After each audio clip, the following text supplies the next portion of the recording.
A psicóloga Patrícia Quaresma Ragone lança em Belo Horizonte o livro Laços, um caminho longo a dois, obra que aborda as dificuldades e as possibilidades para a construção ou retomada de um relacionamento bem-sucedido e respeitoso. Para falar sobre esse assunto, nós recebemos a autora aqui dos nossos estúdios. Seja bem-vinda, Patrícia. Muito obrigada, Mariana. E para a gente começar esse bate-papo aqui, eu queria saber o que levou você a desenvolver esse tema e escrever o livro. Bem, já são muitos anos de vida conjugal e muitos anos nos bastidores da clínica. E a gente vem percebendo um número cada vez maior de casais acometidos desse sofrimento, dessa dificuldade. E o que a clínica vem observando, que lamentavelmente o que vem provocando muitas separações não é a falta do amor, muito pelo contrário. Muitos casais se separam, apesar de se amarem, mas muito em função do déficit de habilidades na comunicação, do déficit também de princípios que não são muitas vezes bem organizados. Então, eu quis fazer com que este meu livro pudesse minimizar esse sofrimento e pudesse também aumentar o resgate da família, que é um tema pelo qual eu sou apaixonada. Esse, inclusive, foi o tema do seu primeiro livro. Exato. Nós publicamos já alguns anos atrás o livro Laços, Contribuições da Terapia Cognitiva Comportamental para as Relações Familiares, onde os pais podem se orientar para que possam desenvolver um processo de educação mais bem fundamentado, fazendo com que os filhos, sabendo se pensar melhor e pensar a vida de uma forma mais harmônica, possam ser pessoas também mais bem-sucedidas. Patrícia, no consultório, que tipo de terapia pode ser feito? Como ajudar esses casais que hoje em dia são muitos com esse tipo de dificuldade, com essa dificuldade de relacionamento, de se entender e às vezes até de se respeitar? Exato. Nós usamos todo o suporte da terapia cognitiva comportamental, que é uma terapia breve, que é uma terapia psicoeducativa, que é uma terapia que parte do princípio, e isso é muito aliviador para os casais, que não são necessariamente as situações que levam os casais a um processo de decadência, de ruptura, mas formas muito equivocadas de pensarem a si mesmos, de pensarem a relação, de pensar o próprio caminho. Então, é uma terapia que vai fazer uma revisão do processo do pensar, para poder fazer com que o processo de sentir seja também mais sustentável e que os comportamentos também sejam melhor orientados para a meta de continuarem juntos. Essa é a terapia cognitiva, comportamental. Então, quer dizer, é um espaço de aprendizagem e até para que as pessoas também não fiquem tão arrasadas, achando que aquela experiência não é para elas, entendeu? Que aquilo não pertence a elas. É simplesmente mostrar que é porque, como tudo na vida, para que nós sejamos bem-sucedidos, é preciso que nós nos dediquemos e que hoje a ciência já tem elementos à disposição para que nós nos sirvamos deles e possamos também termos aí o processo como um processo modular, em que o passo a passo vai sendo orientado. E são as mais diversas dificuldades. E falando em dificuldades, o que os casais hoje encontram, o que eles esperam dentro do consultório, qual a maior dificuldade que eles têm em relação a esse relacionamento a dois? Bem, são as mais diversas dificuldades. Nós temos dificuldades comunicacionais, os casais não sabem conversar ou sofrem muitas distorções no ato de ouvir e no ato de falar. Então, eles precisam aprender a ouvir e aprender a falar. A se comunicar. A se comunicar. Então, existe todo um tipo de trabalho de suporte que ministra, para cada um deles, na sua dificuldade, esse suporte. Para além das dificuldades de comunicação, existem também outras dificuldades ligadas a expectativas equivocadas. Quando eles começam um processo muito pela paixão, e depois, né, naturalmente, esse sentimento vai se modificando e eles apressadamente acham que é porque o amor já não existe mais.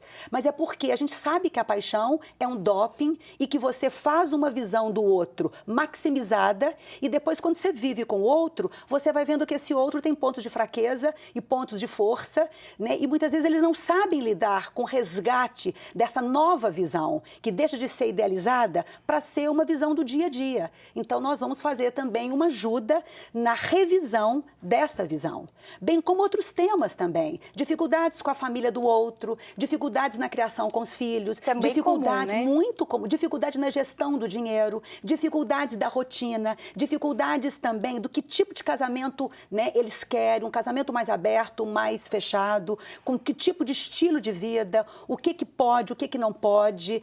Ou seja, né, todo um trabalho também que vai fazer uma revisão das regras de convivência. A gente fala, inclusive, de crise econômica e isso afeta muito os casais, não é verdade? Não resta dúvida, porque muitas vezes traz uma desesperança e às vezes também colocam a felicidade em lugares em que depois eles não conseguem sustentar essa felicidade. Então é preciso que tudo isso seja, né, bem compartilhado e revisado. E esse livro, ele não aborda apenas a relação entre casais, matrimônio que a gente fala, mas casais que ainda estão em construção, casais de namorados, inclusive, né? Você falou em dedicação, em construção, então começa um pouquinho antes do matrimônio. Com certeza, né? Eu falo que a minha inspiração, ela vem acompanhando a minha própria vida, né? Quando minhas filhas mais novas, eu estava muito debruçada no tema da educação das filhas. As filhas agora mais crescidas, as voltas com seus relacionamentos, elas me inspiraram, inclusive, para que eu escrevesse. Né? Mamãe, o que a gente pode pensar, aonde a gente pode se orientar para que consigamos também projetar as nossas relações? E acho que, inclusive, que a fase do namoro é uma fase fundamental e que requer, inclusive, observações.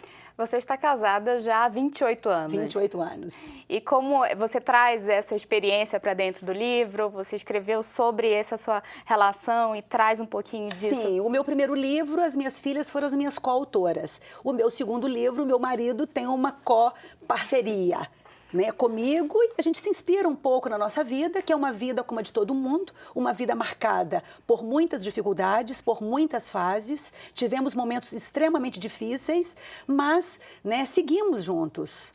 Né? Então, a gente quer falar que é possível e eu quis realmente me espelhar na minha própria experiência. Mas que também é comum no relacionamento de qualquer casal, ter momentos difíceis. Não resta dúvida. Né? Eu acho que a diferença vai daquele casal que se dedicou a colocar princípio na sua relação. Você falou de respeito, de dedicação.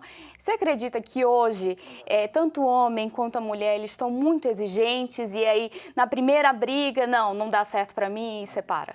Eu acho que o pensamento hoje ele é muito influenciável pelo descartável. Né? E é preciso que nós pensemos o ser humano não como descartável, mas como ser construído. Né? Então, é muito importante que você, muito mais do que queira mudar o outro, que você aceite o outro. Porque gasta-se muita energia em tentar mudar o outro, quando, na realidade, né, a aceitação, desde que bem trabalhada, né, possibilita, né, partos de uma nova mulher, de um novo homem ao longo desse caminho. Patrícia, vamos mostrar um pouquinho sobre o seu livro, mostrar para as pessoas que estão em casa. Eu gostaria, inclusive, de dizer que a metáfora do livro, né, desse longo caminho a dois, é a metáfora de uma maratona. Né? Eu e meu marido gostamos muito de praticarmos a corrida, já fizemos algumas maratonas, e a metáfora para poder mostrar que não é um caminho fácil. Que para que nós rompamos os 42 quilômetros, é preciso que o nosso coração esteja lá na chegada, para que nós tenhamos forças no passo a passo desse caminho. Agora, é um caminho que exigiu muito treinamento, muita disciplina, muita perseverança. Há momentos que a gente tem vontade de desistir, mas se você coloca, né, o seu coração lá na frente, a sua determinação, você chega. E quais os ingredientes, Patrícia? Olha, o que deve ser feito para uma relação duradoura, saudável? Primeiro é muito compromisso. É o compromisso na relação. Apesar das dificuldades, nós nos compromissamos a estarmos juntos. O respeito que é fundamental, né? A comunicação empática, que é um outro ingrediente fundamental. Agradecer a cada dia, porque se você agradece, você faz permanecer os momentos positivos, o perdão, que é indiscutível, o perdão que faz com que você subtraia as experiências negativas e é um recomeçar a cada momento. E dentro de tudo isto, né, eu também, no final, coloco que, para além do que a ciência tem nos possibilitado, e a própria ciência também faz uma alusão destacada para a fé, de você ter essa busca, né, e esse apoio de Deus. Certo. Patrícia, para encerrar, eu queria que você falasse onde que as pessoas podem encontrar, então, o seu livro, onde podem procurar. Olha, com muita alegria, né, eu queria dizer a essas pessoas que o nosso livro, hoje ele se encontra sendo vendido na Saraiva do Diamond, do Shopping Diamond, tá? Teremos também alguns exemplares na própria clínica, tá? E nas próximas semanas eu pretendo também introduzi-lo na lojinha da Nossa Senhora Rainha. E é onde a senhora dá palestras, não é verdade? Isso, né? Lá a gente tem feito um trabalho realmente, né, muito intenso com famílias e casais. Tivemos recentemente um seminário muito lindo para um número, né, muito grande de casais, com 2 módulos e depois a culminância de renovação de votos. Padre Alexandre realmente esteve comigo e foi uma experiência muitíssimo gratificante que antecedeu o lançamento do meu livro. Patrícia, muito obrigada. Foi um prazer conversar com você e entender um pouquinho sobre essas relações que, com certeza, afetam todo mundo. A mim, a você, as suas filhas, a todo mundo. Isso. Muito obrigada, Mariana. Muito obrigada a todos. Foi um prazer. O Horizonte Notícia Entrevista termina aqui. Até o próximo programa. Até lá.